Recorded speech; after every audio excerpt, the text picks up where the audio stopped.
다 오셨죠? 그럼 시작합니다. 10편, 4편이요. 내 의의 하나님이여, 내가 부를 때에 응답하소서. 곤란 중에 나를 너그럽게 하셨사오니 나를 긍휼히 여기사 나의 기도를 들으소서. 나가 4번 나오는데 이게 나가 누구냐? 나가 누구냐 할 때 이 점을 생각해요.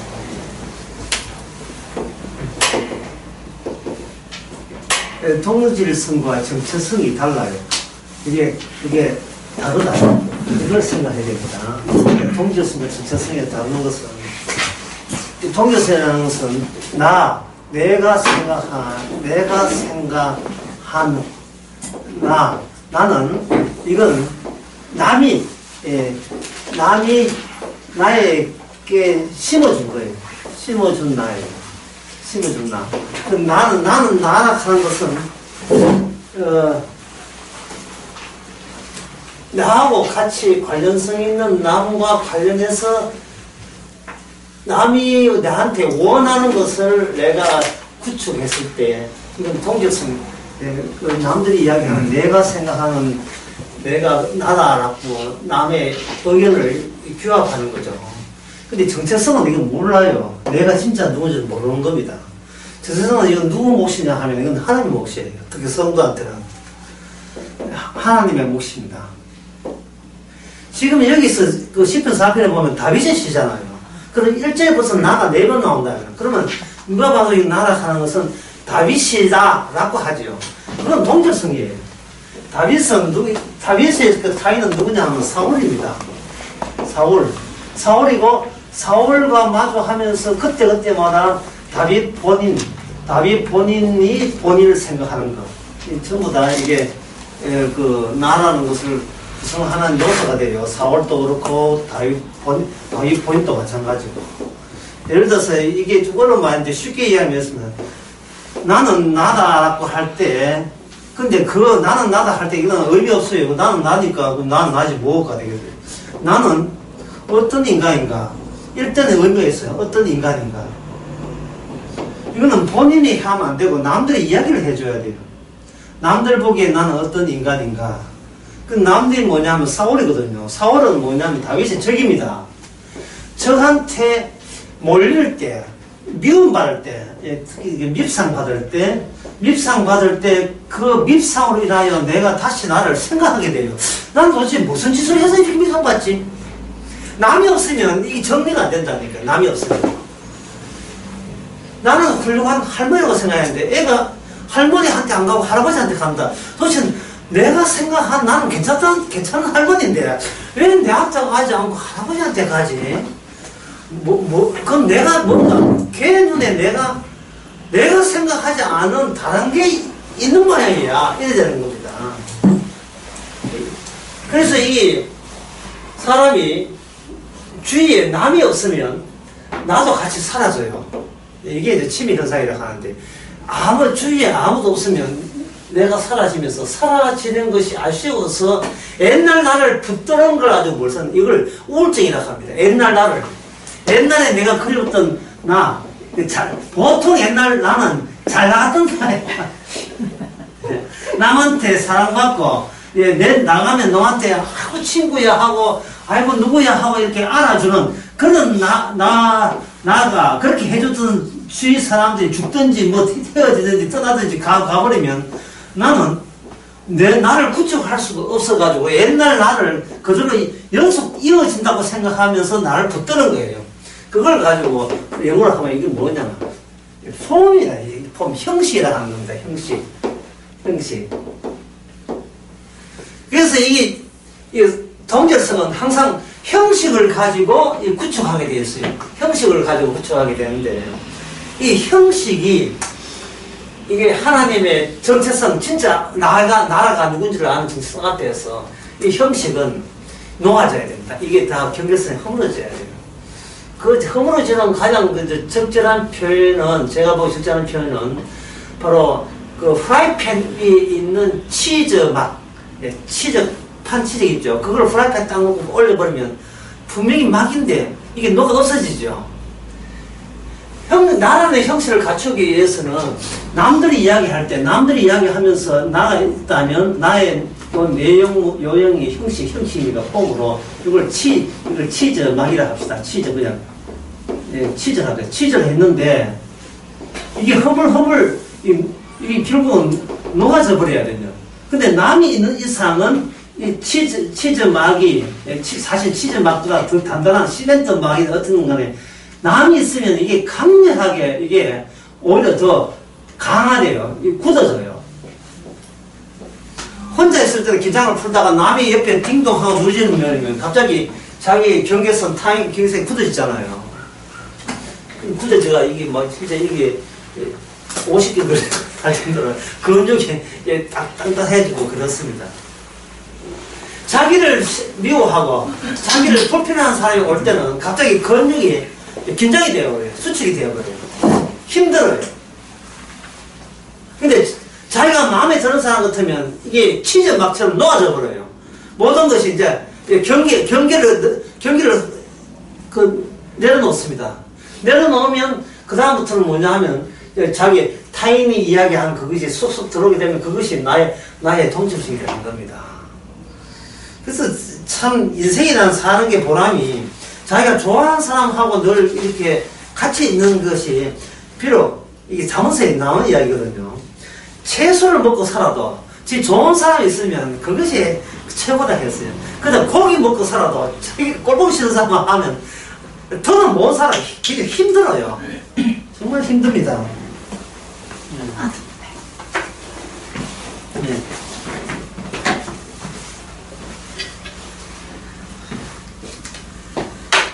그래서 괜찮은 사람을 만나게 되면 이 포메이션, 이게 막 같은 것을 그렇게 형성하게 되는데, 그러면 오늘 본문에 있어서 나의 의의 하나님은 내가 부를 때 응답하소서, 이거는 다윗의 동질성부터 시작해서 다윗의 정체성까지 이어지는 과정을 이야기해줘요.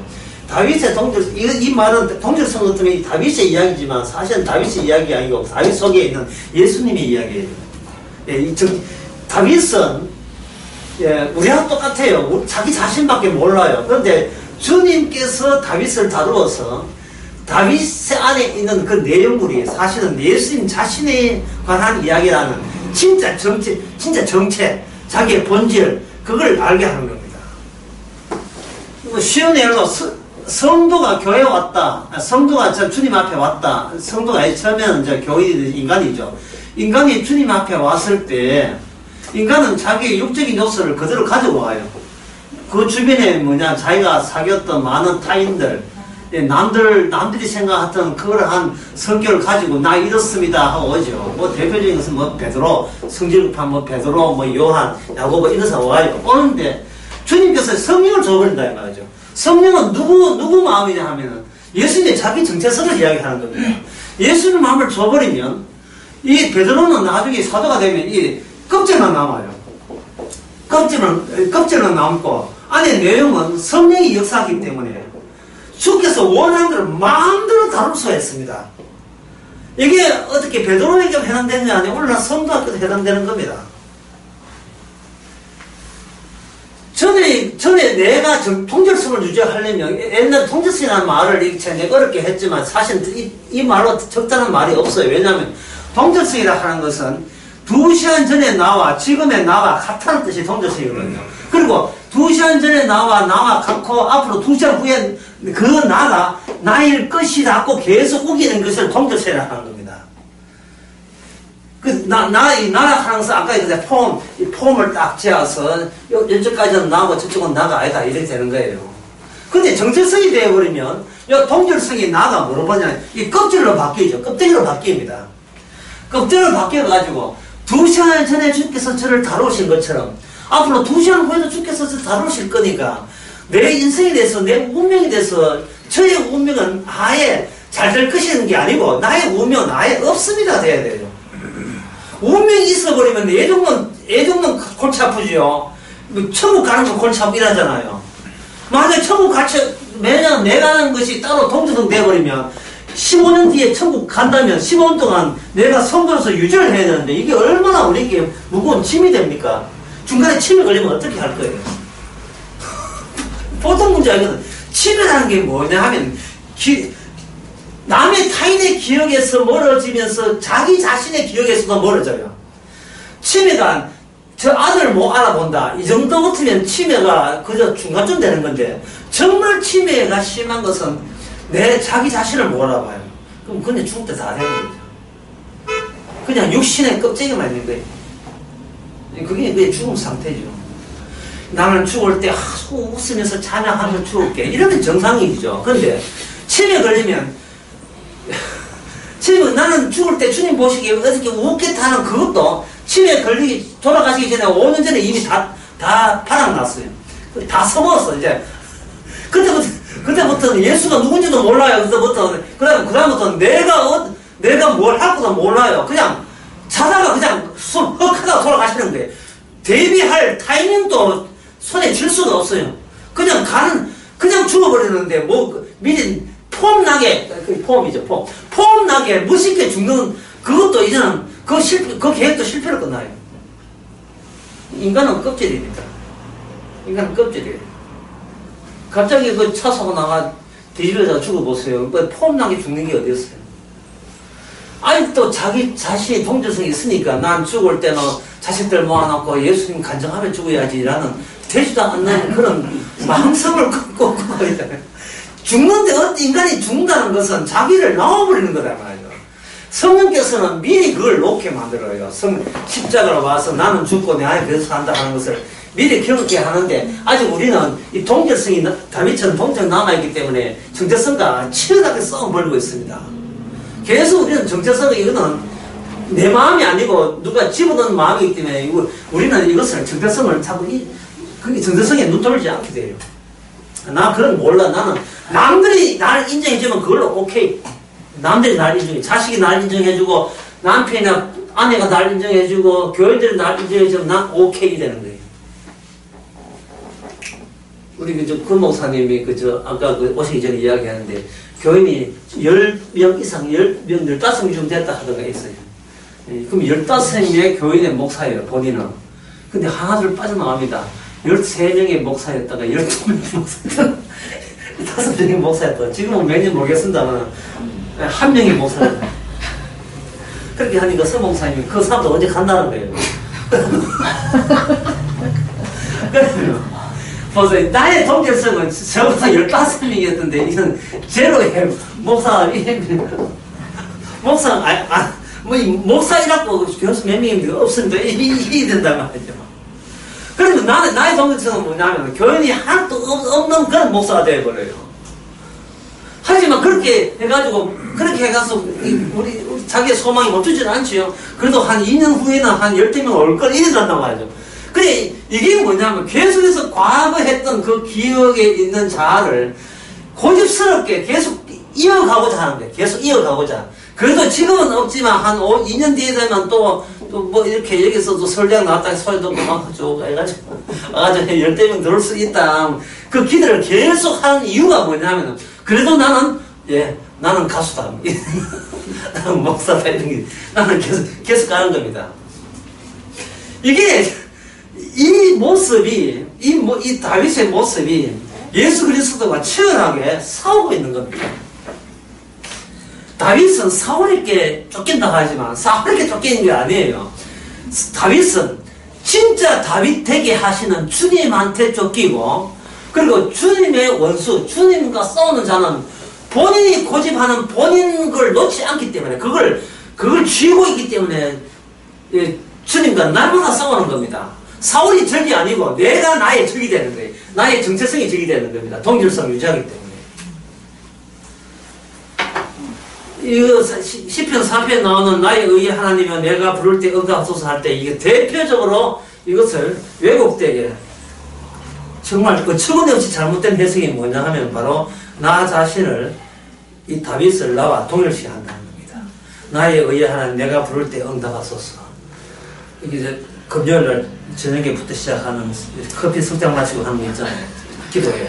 할 때 시편 4편 딱 하게 되면 내가 부를 때, 그 다음에 뭐 되겠어? 내가 부를 때 뭐가 되겠습니까? 응답하죠. 그러면 그 교회에 금요일처럼 기도 왜 왔습니까? 응답밖에 온 거예요. 근데 그런 상징이 나오니까 그 다음에 나온 멘트가 뭐냐? 주여 성경 말씀을 나를 믿습니다 해야 되는 거예요. 믿습니다 하기 때문에 요에서 이르자는 그것이 그대로 내한테 응답으로 되게 하옵소서. 그리고 그 뒤에 보면 뭐냐 하면 이제 나를 이제 괴롭히는 사람이 있었던 모양이죠. 거기에 여기 인생들아 어느 때까지 나의 영광을 변하여 욕되게 하며 헛살을 좋아하고 괴를 구하겠느냐 할 때 요 인생이라 하는 것은 문제 자기를 평소에 일상간에 괴롭혔던 옆집 아줌마라든지 하여튼 있잖아요. 저 아래층 이거 성강소음 때문에 찢어오는 그런 성질급한 나 같은 사람이 있거든. 그런 사람들이 이제 자기 적이 되는 거예요. 근데 이 사람이 기도하면서 주여 저 인간을 갈봐야 말아요. 이렇게 할 때 주여 저의 기도를 들어서서 저들이 나에게 괴롭혀 하지만 저들의 영광은 나중에 헛사로 끝나게 하옵소서. 예수 이름으로 기도합니다. 아멘. 응답받기 이미 정답 나오는 거 응답받기 굉장히 쉬운 겁니다. 믿습니다 하고 끝나면 되는 문제예요. 모든 성경을. 그러면 그 사람은 자기 정체성이 아니고 자기가 고소하겠다는 고집스럽게 붙들고는 자기 동정성을 계속 붙들고 있는 거예요. 그런데 이런 식으로 만약에 목사가 설교를 해주면 교회들 은혜 받았다고 난리도 아니에요. 뭐 놀랬던 게 있는 모양이죠. 나됨을 누가 인정해 줄 때, 우리는 그런 자리에서 우리의 노동과 이런 돈 같은 거 아낌없이 우리는 거기서 제공합니다. 내가 생각했던 나를 타인이 나를 동의해 줄 때, 그걸 인정해라 하는데, 그걸 인정해 줄 때 우리는 그 사람과 친구처럼 느껴지고 같은 운명처럼 느껴지는 겁니다. 자, 그렇다면 이 문제가 어떻게 이제 이 다윗이 이 문제를 어떻게 이게 아니라면 어떻게 할 것인가? 그것은 예수님의 정체성을 먼저 따지면 되죠. 예수님의 정체성인데 지금부터 강의가 굉장히 어려워요. 마태복음 4장에 보면 예수님 광야에서 시험 받는 대목이 나옵니다. 신만 대목이 있는데 거기서 가장 중요한 게 있어요. 뭐냐면은 예수님은 자기 정명을 사단에게 하지 않았다. 이 점이 중요합니다.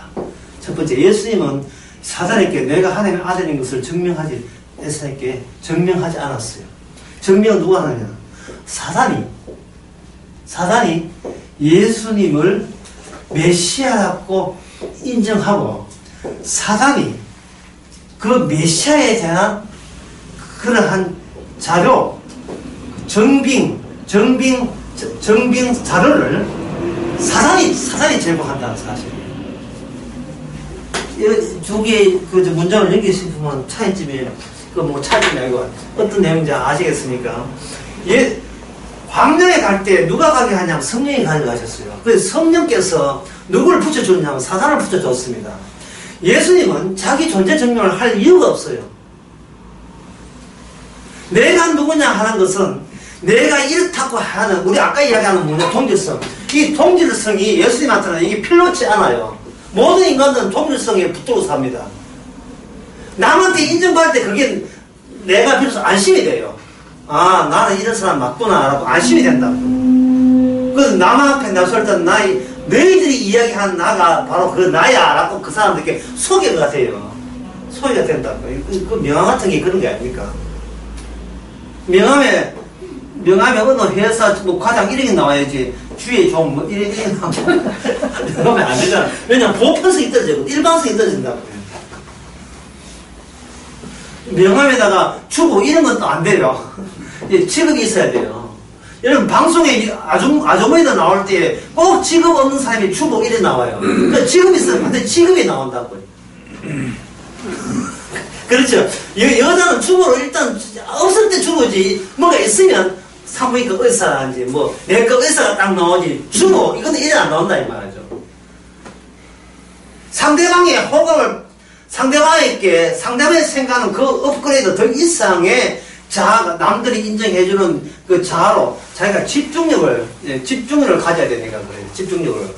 그런데 예수님은 자기가 자기를 증명할 필요가 없는데 성령께서 사단을 부추겨서 예수를 메시아로 인정했을 경우에 사탄이 인정하는 메시아는 이런 조건이어야 하는데 그 조건에 당신이 맞습니까? 사탄 쪽에서 증명해야 되는 거예요.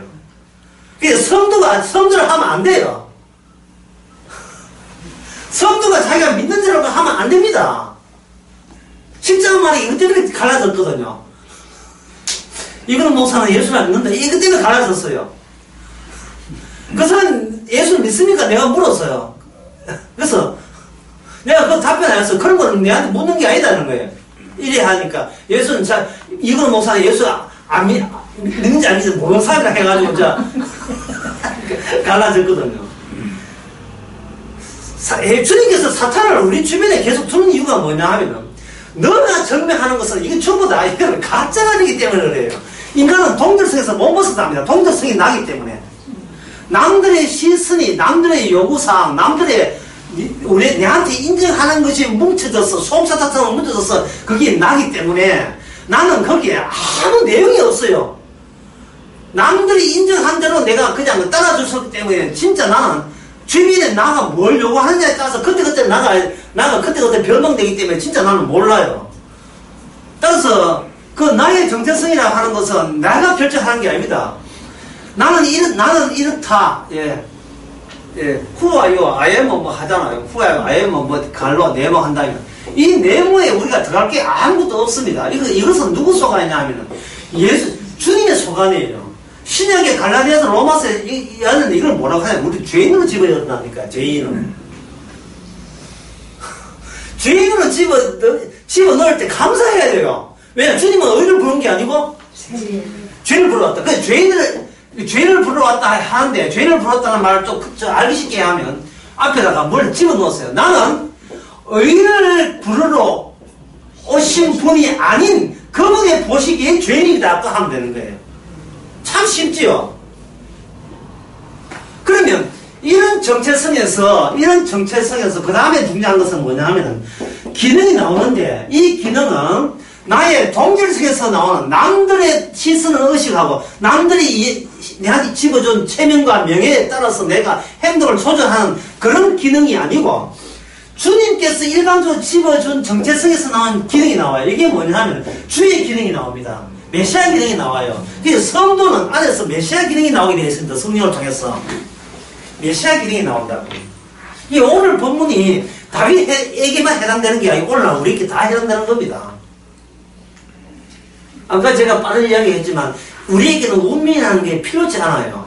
왜냐하면 죄인께서의 운명이라는 것은 우리가 결정한 문제 아니고 우리를 죄인으로 규정할 때 주님이 보시기에 죄인으로 규정해 줄 때 이렇게 들어오신 예수님의 메시아 기능 자체가 우리의 미래가 되고 우리의 운명이 되고 우리의 현재가 되는 겁니다. 그리고 우리의 과거도 되고.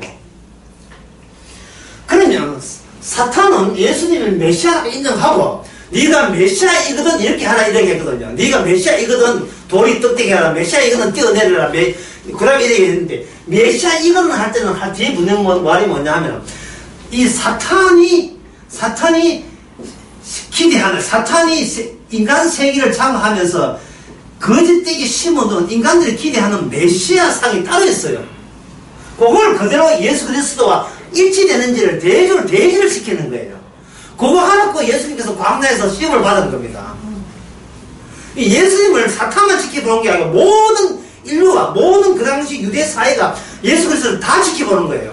내가 원했던 오시는 메시아 맞습니까? 라는 그 자기 기준을 정립한 그 정립땡이 있고 그 기준에 준해서 그 예수님을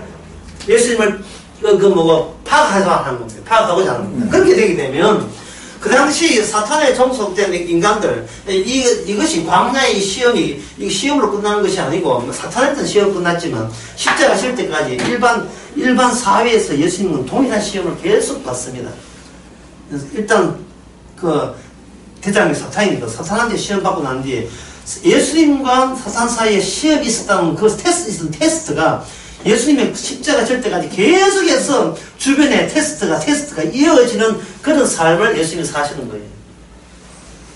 만약에 성도에게 정체성이 들어왔다, 또는 십자가의 정체성, 예수님의 정체성이 들어왔다, 그러면 성도는 그걸로 그 그걸로부터 해서 천국 갈 때까지 계속해서 사탄이 주는 시험에 성도는 시달리게 되어 있습니다. 끊임없이.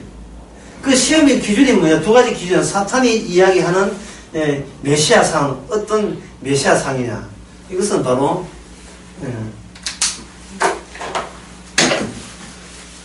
혹시 여러분들이 이해가 없다 했는데 쉽게 하려고 합니다. 그것은 뭐냐면 땅을 위한 메시아예요. 왜냐하면 이 땅은 인간의 생존의 터전이기 때문에 그렇습니다. 이 창세기 3장에 보면 아담이 땅에 쫓겨나 땅에 토지를 갈아야 되죠. 안 그렇지 않으면 살 수가 없어요. 죽기를 무서워한다는 건 사탄에 매여 있다고 했으니까 땅을 위한 메시아가 오기를 원해요. 땅을 위한. 이 땅이 없으면, 땅에 경작이 안 되면 자기가 못 사니까.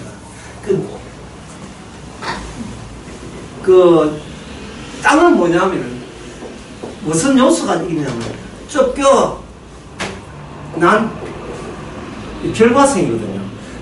원래 터지라 하는 것은 인간은 터지에서 농사 지을 필요가 없었어요. 근데 쫓겨났습니다. 쫓겨난 존재입니다. 라는 것을 마음껏 보여주는 것이 땅에서의 삶이에요. 그래서 땅에서 살면서 여기서 결국은 뭐냐면 죽게 됩니다. 죽어서 흙이 되죠. 죽어서 흙이 됨으로 불구하고 땅에서 생존을 하겠다는 말은 이 땅에서 죽음이 일어나는 그 취지에 대해서 극구 저지하고 탈피하고 거기서 발을 빼려고 위해서는 그 노력 속에서 뭐가 나오냐면 사탄의 본래, 악마의 본래의 뜻이 거기서 도출되게 되어 있습니다.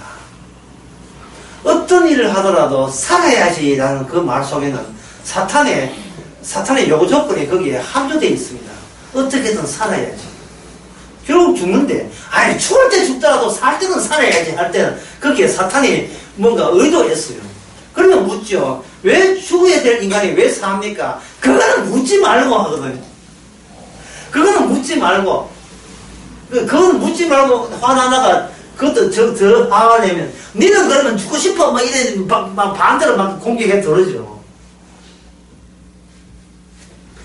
하나님께서는 이런 인간들밖에 없어요. 모든 인간 사탄이 존재합니다. 그래서 여기다가 뭘 집어넣느냐 하면은 땅에다가 뭘 주느냐? 땅에다가 죽는 이유를 집어넣어요. 그 땅에 죽는 이유가 뭐냐면 언약궤입니다. 언약궤. 그러면 땅 플러스 언약궤가 하나님의 언약에 실현 상태가 돼요. 실현되는 상태가 됩니다. 언약궤.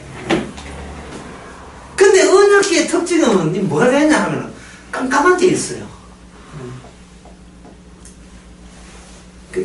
이스라엘 갈 때 성막 보신 적 있습니까? 성막 모형. 제발 좀 그거 보시기 바랍니다. 이미아 씨가 그 녹취 당하고 있는데, 이상희 목사님이 미국 20년 살았던 유창한 통역을 해가지고 다 했는데, 그게 지성소까지 들어가요. 들어가는데 그 지성소가 깜깜해요. 그게 다윗이 했잖아요. 성전일 때 깜깜한데, 너무 깜깜한데 계셨습니다. 이제 환하게 나오셔야죠. 그래서 성전 짓게 된 겁니다. 성전 구상하게 된 겁니다. 깜깜한 데서 사는 것은 스스로 자폐적인 거예요. 밀폐되고 폐쇄적인 거예요. 스스로 폐쇄되는 겁니다. 왜 이 언약궤가 그러면 어두운 곳에 있느냐? 왜 어두운 곳에 있느냐? 거기는 깜깜해 정말. 왜 조명시설이 지성소에 있지 않고 그 커튼 앞에 있는 성소에 있기 때문에 조명시설이 없어요. 왜 깜깜한 데 계시느냐? 어떤 것이 이 땅의 정체성, 땅의 진짜 본질을 어느 쪽에 있을 때 비로소 밝혀지느냐를 보여주는 겁니다. 하늘이 땅에 섞였다고 보시면 제일 쉬워요. 하늘과 땅이 이렇게 끊어졌는데 하나님께서는 언약이라는 이름으로 하늘에 있는 요소를 땅에다가 집어넣어 버렸어요. 그게 언약이고, 언약이 오게 되면 이 지상은 먹고 마시고 시집가고 장가 사고 팔더라도 노아 언약에 의하면 죽으다 물에 다 잠겨버려요.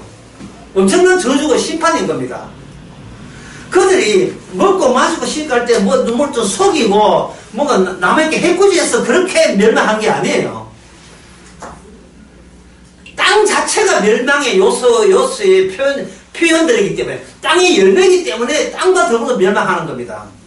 노아 홍수가 올 때 전체 땅을 다 덮었다는 말이 뭔 뜻일까요? 물이 안 덮은 곳은 딱 한 군데밖에 없어요. 언약한 방주안밖에 없어요. 방주가 봉봉 떠는 겁니다. 동동주처럼 봉봉 떠가 있다 이 말이죠.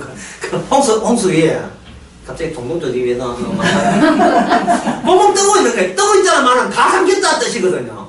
이거는 누가 잘못을 따질 그런 잽이 안 된다는 거 인간들끼리.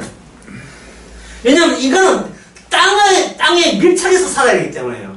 땅에 밀착한 그 동물 이름이 나오죠. 창세기 2장에 누굽니까? 땅에 밀착해서 엎드려서 살아야 돼요. 배야. 배. 땅과 밀착해서 먼지를 먹고 사는 그 뱀과 더불어서 땅에 밀착해야 돼요. 부동산 자기 땅 없으면 그 자기 땅 없는 걸 가지고 나그네라고 하나, 나그네. 우리 성도를 가지고 뭐라고 합니까?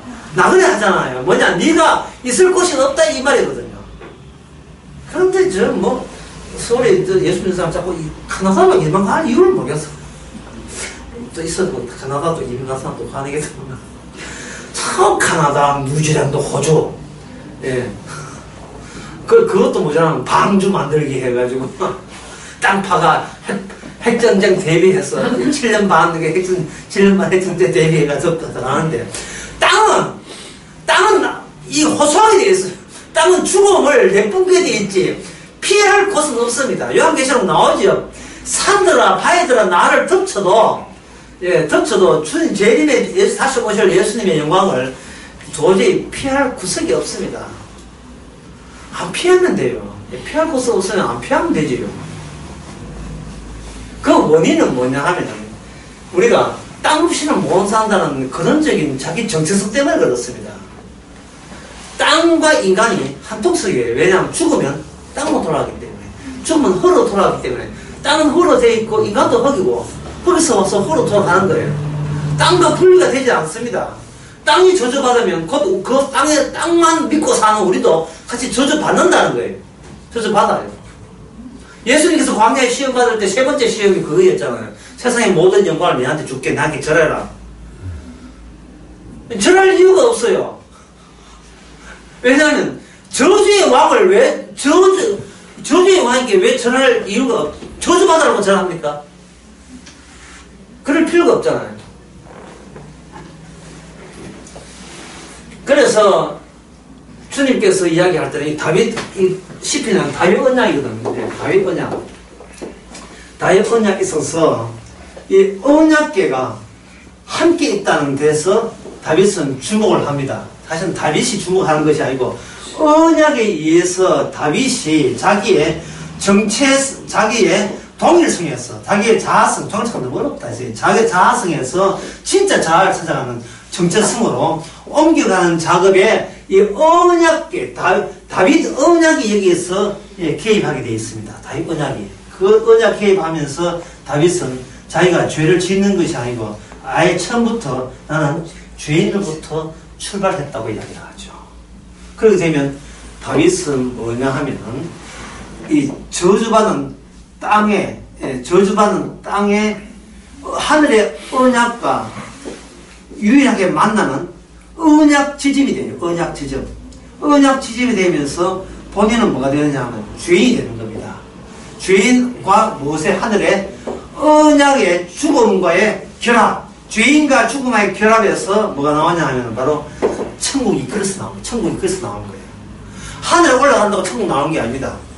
우리가 하늘 올라가 봐야 우리 동일성 가지고 우리 자아성 올라가 봐야 올라간 그것이 다 허망해요. 허망하고 허울하니까요. 어제 나설교 그런 이야기 했잖아요. 이생 다음에 저생이 있다고. 그거는 망상입니다. 없어요. 이생 다음에 저생이 없어요. 그런 논리는 없습니다. 왜 그러냐 하면 이생이라고 규정한 그 규정을 내가 내 몸에서 규정했기 때문에 내 자아성에서 규정했거든요. 남들에게 들은 이야기 있잖아요. 남들에게 들은 이야기, 이 몸은 이 땅에서 고생하지만 죽어서는 좋은 데 가야고 편히 서야지 하는 그런 계산을 이게 정체성에서 하는 것이 아니고, 현재 먼저 있는 내가 여기 있으면서 출발하거든요. 그러면 나의 있으면서 출발하면 안 되고, 내가 그리스도 언약이죠. 예수님이 새 언약이니까 예수님께 옮겨와서 예수의 나라가 천국이에요. 예수의 나라가.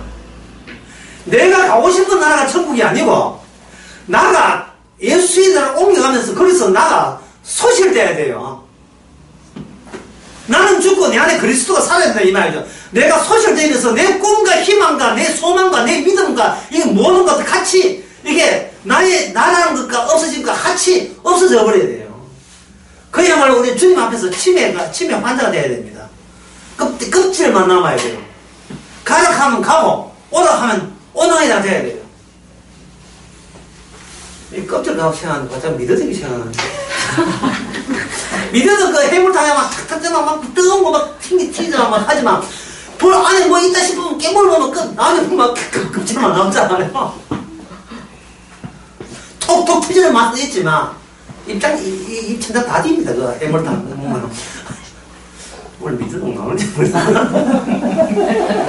뭐 또 소망 나의 또 동생 소망을 갖게 하면 안 되지. 아무것도 우리가 급지는 말은 뭐냐면 주께서 나를 아무것도 아니도록 내 전에 있던 그 먼 게 내용을 다 뽑아내듯이 그 내용을 다 뽑아낼 때 그냥 설마한 걸 뽑아내는 게 아니고 설마한 게 없음을 확정 지으면서 뽑아내요. 죄인으로서 뽑아낸다고. 죄인으로서 뽑아내요. 죄인으로서 뽑아내는데 그것이 주님의 언약 완성에서는 그게 유일한 설모짝이 있는 게 돼요. 세리와 창기와 강도와 그런 사람 아닙니까? 그 사람들 천국 간다 하면 사람들 그 당시에 놀랐어요. 왜냐하면 죄인 나쁜 사람이거든요. 그 사람들만 천국 간다면 천국은 예수님 소개한 천국 어떤 천국이냐 하면 나쁜 사람이 가야 될 나라가 돼요. 천국은 그게 정답이에요. 천국은 나쁜 사람이어야 돼요. 나쁜 남자 나쁜 여자 나쁜 사람에 가는 곳은 천국이고 착한 사람들은 어디 가야 됩니까? 지옥을 가야 된다니까요.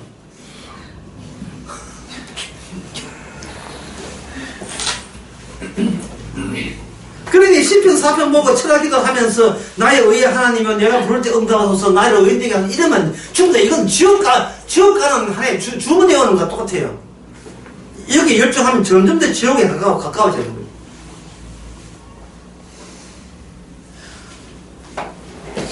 아까 이야기 다시 하겠습니다. 내가 신자 맞습니까? 나는 교인입니까? 나는 성도입니까? 할 때 본인이 성도 되려고 하지 마세요. 남들이 와요. 남들이 15명 오잖아요. 다 나와버려요. 세상 그 때문에 있는 거예요. 예수님 십자가 할 때 옆에 누가 있었습니까? 강도 외에는 없어요. 강도 외에는 없었죠. 제자들, 우는 아줌마들은 한 두명 있었지만 나머지 제자들은 다 갔어요. 멀찍이 보든지 뭐 다 갔어요. 없어요.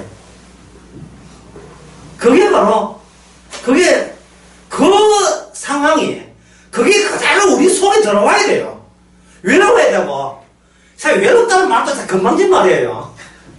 외롭다는 말은 아직도 내가 내 친구 많다는 것을 믿음 두고 있다는 거예요. 자기의 동질성을 지금 지고 있으니까 저래서 내 친구 한 10대명 되고 동창회 가면 알아주고 왔나 야야 네 순자에 왔나 이렇게 하는데 지금은 뭐 동창회 가기도 싫고 가봐야 술만 먹고 회비단을 하고 가기도 싫고 이래가지고 이거는 주변이 나를 알아서 단절시켜 주니까 이게 바로 광야에서 예수님이 당했던 시험인 겁니다.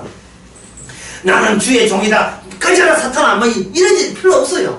사탄은 성령께서 사탄을 내한테 보냈단 말이죠. 주님 뜻대로 성령께서 사탄을 이걸로 만나게 해줘요. 만나게 해줘서 내가 정립되지 않는 정체성을 사탄이 와서 도와주는 셈이 된다니까요. 사탄이 도와주는 셈이 돼요. 돌이 배고프지. 배고플 때 와요. 배고프지. 또 돈 떨어질 때 오고 배고플 때 오고 이러잖아요. 네가 돌이 떡되게 해라. 요즘 말로 하면 저 돌이 돈 되게 하라. 이제 이라든지 안 그러면 네 집에 있는 모든 것이 이제 돈으로 다 환산돼서 떼부자 되라 이런 식으로 오지요. 그럴 때 그때 우리의 태도는 어떻게 해야 됩니까? 우리의 동조성에 의하면 감사합니다 주의 종이야 하고 막 영접하겠죠. 부자 되게 해줘는데 누가 거절해요? 아무 거절할 수 없습니다. 이러면 그 사람은 성도 아니에요. 그런데 요게 바로 뭐냐 하면 주께서 죄인 되게 하시는 방법이거든요. 아이고 이 천사님 오셔가지고 안 그래도 참 해필 집세 더 600만 올려야 되는데 딱 어떤 사람이 와가지고 멋지게 와가지고 조카야 600만 없게 해가지고 600만 어디서 드는지 다 이야기한 적도 없는데 딱 600 맞춰서 줬다. 이 주의 은혜를 하잖아요. 이 기본에 뭐가 있습니까? 이 땅에서 나는 더 살아야겠다는 것이 작용하고 있는 거예요. 이거는 뭐죠? 그러면 이런 사람은 교인이 성도가 할 수 없는데 주님께서 성령이 오게 되게 되면 이걸 충분히 이렇게 해요. 거기 후보 빠지게 해놓고 이걸 뭐라고 규정하냐면 이걸 돌아서서 수급해서 이게 바로 네가 몰랐던 네의 진 면목이라는 거예요. 그 얼마나 사탄이 감사해요. 뭐 진짜 아재가 얼마나 고마워서 600만 원 챙기고 자기는 죄인 되고 구원받죠. 좀 그리 좀 자주 생각했으면 좋겠어요. 책은 챙기고 주여 죄인 여기 있습니다. 야 해가지고 내 안에 그리스도 있음을 또다시 확인시켜주고 예. 이런 게 좀 자주 있었으면 좋겠다는 생각이 들어요. 자주 있었으면. 그런데 지난 낙서덕이가 있잖아. 제일 나쁜 게 뭐냐면 사탄아 물러가 이거 있잖아요. 도대체 사탄아 물러가는 뭐냐면 지금은 나는 성도다. 그러면 앞으로 나는 성도답게 살아야 돼. 근데 성도답게 살 때 얼마나 사탄이 나왔게 지옥 가라고 시험하겠느냐. 따라서 나는 이미 성령 받은 사람이기 때문에 내 힘으로 성령의 힘으로 내가 성령을 조절해가지고 어쨌든 간에 내한테 오는 유혹을 내가 뿌리치지 아니하면 나는 탈락이고 뿌리치면 성공이다. 이게 바로 사탄 아닙니까? 사탄에 따라서 이런 사고방식 사탄이에요. 그게 사고방식이. 근데 그런 사람까지 당연히 치매 걸리면 어떻게 할래? 마찬가지로 치매 걸리면 어떻게 할래? 지금 그 사람은 뭘 이야기하냐 하면은 예수 그리스도를 자기는 여기 있고 그리스도를 뭐로 보냐? 타인으로 봐요. 예수님이 타인 중에 하나이죠. 예수님이 나를 지켜볼 때 나는 어떻게 대처하느냐가 여전히 그 관계가 유지되고 있다니까요. 아까 이야기했죠. 인간은 나락하는 것은 주변에 누가 나타나에 따라서 그거 가지고 그때마다 거기서 정립이 된다고요. 그러니까 예수님이 그렇게 요구할 때 예수님 말씀을 순종하지 않으면 나는 뭐가 된다? 천국에서 아무리 지금까지 해도 개가 토하면서 돌을 못 떴지. 예? 한번 비침을 얻고 하다가도 십자가 잊어버리면 타락하듯이 그 말씀이 자꾸 생각나는 거예요. 생각나니까 그걸 이겨보려고 하는 겁니다. 이기다 안 되면 어떻게 하느냐. 이제 감당산 기도는 이니까. 이 세상에 땅에 어디 가도 그게 지옥이에요. 땅이 어디 감당산 기도는 지도 지사 들어가면 어디 뭐 성대 되는 줄 알아요? 안 보고 안 들으면 돼요.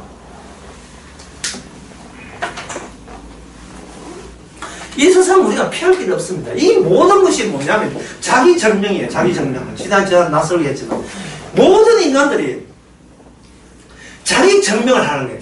주님 앞에 세워서 상상하는 거예요. 주님 제자 맞습니다. 주의 사람 맞습니다. 라고 하는 거예요. 이거 사탄의 짓이에요. 이거 아닙니다. 그러면 목사님 다윗은 어떻게 되었습니까? 다윗은 바로 종의 길을 타는 거예요. 종의. 외부에 있는 그 고통이 주님의 것을 사야하셔서 내한테 그 고난이 스며들게 하는 겁니다. 그러면 영광받는 왕의 자리가 뭐가 되냐 하면 고난받는 종의 자리로 전환되면서 비로소 시편 4편이 서해지는 거예요.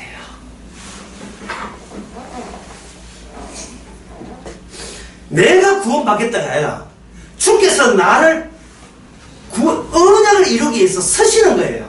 그 서시게 되면 장차 오시는 예수 그리스도께서 예수님이 자기만 구원하려고 이 땅에 오셨습니까? 아니죠. 구원할 자기 백성 있죠. 그럼 자기 백성과 예수님 사이에 어떤 관계였습니까? 그들의 죄가 어디에 스며듭니까? 예수님께 스며들죠. 예수 스며들면 예수님께서 그들의 죄를 대신해서 죽으시잖아요. 그게 뭐냐? 고난받는 종이 되는 거예요. 고난받는 종인데 그게 뭐냐 하면 바로 왕이에요. 광야에서 예수님이 마귀와 시험할 때 마귀 사탄은 일반 사람들이 지금 메시아를 유대 로마 제국에서 벗어나는 위대한 힘센 왕, 진짜 다윗 같은, 그들은 다윗의 사손을 기다렸어요. 왕. 성공한 다윗이잖아, 성공한 다윗. 실패한 다윗 말고, 성공한 다윗이 그들로 오시게 되면 우리 민족은 드디어 약속대로 택하신 민족이 구원받는다. 라고 자기 정체성이 아니라 자기 동일성을 계속 우기는 거예요, 자기 동일성을. 동일성들이 모이면 집단적 통일성 되잖아요. 그 집단 주체 아닙니까? 그게 바로 우리 유대인들은 하나님의 택한 민족이다 하는 그거하고 똑같은 겁니다. 그 성도가 내 성도니까 우리 교회도 성도다. 이게 집단 주체거든요. 그러니까 나 자신을 귀히 여기듯이 내가 속해 있는 소속을 집단을 귀히 여겨버려요. 그럼 그게 뭐냐? 우상이거든요. 참 이단은 딴 게 아니에요. 자기의 우상을 숨기지 않고 집단의 모습으로 드러내는 게 이단입니다. 자기 집단, 자기가 볼 거 없으니까 나는 어디에 소속되어 있다는 걸 자랑질하는 거예요. 그러고서도 기 안 죽으려고 애를 쓰는 거예요. 예를 들어서 뭐 자기가 집안이 좀 어려우면 우리 뭐 시삼촌이 뭐 청와대 있고 뭐 이렇게 우리 조카가 요번에 울산에 토목집 굴급이 한 개가 자꾸 이렇게 뭔가 그 껍질에다가 괜찮을 브랜드를 다 붙이는 거예요. 상표를. 주께서는 이미 규정했는데, 죄인으로 규정했는데, 그게 싫은 거예요. 죄인으로 규정한 그 규정이 싫은 거예요. 죄인이지만 좀 괜찮은 죄인, 뭐, 이런, 그렇게 생각하는 겁니다. 무슨 괜찮은 죄인이 있습니까? 전부 다 믿어서 찜이고, 전부 다 먼 겐데, 예. 다윗의 시편의 4편의 주제가 무엇입니까? 이렇게 물으면 예수 그리스도의 기능으로 말미암아 왕임에도 불구하고 진짜 택한 백성의 고난에 동참하기 위해서 택한 백성의 아픔이 자기 다윗 개인적 아픔으로 뿜어져 나온다는 것이 시편 4편의 주제입니다. 시편 4편의 주제예요. 지금 근데 그 아픔을 즐기는 사람은 이거는 그런 사람, 아픔 즐기는 사람은 정신병자예요. 아픔을 왜 즐깁니까? 근데 다윗은 이렇게 하는 것이 어디서 나왔냐면 다윗이 언약궤는 땅에 있거든요. 이거 한번 짚어십시다. 땅이 있지요. 땅에 뭐가 내려왔다 했습니까? 언약궤가 주어졌지요. 시내산 날아갔지요. 그럼 시내산은 언약궤는 뭐냐면 물체예요. 상자예요. 아까 시작하면 상자예요. 이거 성막할 때 보셨죠? 예? 네모된 거 보셨죠? 예, 그거 보게 되면 카메라 대고 이래 비춰줬던가요? 그 안에 아론의 성만 지팡이 있잖아요. 상자가 이게 뭐 나중에 모르냐 이게 내부 인격이 돼요. 상자가. 요 과정이 어려워요. 이 과정은 내가 다음 시간에 이야기할 거예요. 언약궤가 있다 하니까 누구 엘리 제사장의 아들 홈리와 비나스가 그 상자에 있으면 적들이 물러갈 줄 알았는 거예요. 무슨 있어 지지직 같은 전자파 나와가지고 이긴 줄 알았어요. 상자 빼앗기고 그들 다 쫓겨서 전쟁에 패배했잖아요. 그게 다윗 언약은 뭐냐면은 상자가 물체가 되어버리면 우리 인간에게 하나의 대상체가 돼요. 인간 바깥에 있는 어떤 사물체가 된다고. 사물체. 그럼 사물체가 되어버리면 그걸 우리가 다른 사물을 이렇게 지옥에 사물을 다루듯이 자꾸 내 소유로 다루려고 이렇게 신동을 해야 됩니다. 이런 관계에서는 이 물체의 뜻과 내가 이게 합치가 안 된다. 합치가 안 돼. 그러면 이 언약궤가 뭐가 되냐면 인격체가 변해줘야 이 인격이 나라는 인격을 합류하게 되고 함몰시키게 되어 있습니다. 예수님이 어느 특정 지점에 있으면 예수가 아니에요. 에베당 앞자리에 예수님 계시면 안 됩니다. 앞자리에 은혜 받는 자리, 은혜 받는 특수한 자리가 되어버리면 그거는 하나의 어떤 지짐이 돼요. 나의 대상이 물체가 된다고요. 그러면 주님은 성령은 뭐냐? 성령께서 어디 옵니까? 어떤 특정 부처에 이렇게 손님을 하는 그런 게 옛날 언약계고, 언약계 보기 열면 죽어버리고, 언약계 뚜껑 열면 죽고, 그거는 구약이지만 신약에서는 우리 마음속에 와요. 우리 내부에 온다고요. 인격체로서. 내부에 오기 때문에, 겉에 보이는 것은 내 육체만 보일 뿐인데, 안에 기능은 주님이 기능을 하는 거. 물론 그래 되면 남들은 안 알아주죠. 왜? 남들은 우리의 겉모습을 보기 때문에 안 알아주죠. 이 과정은 10분씩 두 분씩 하겠습니다.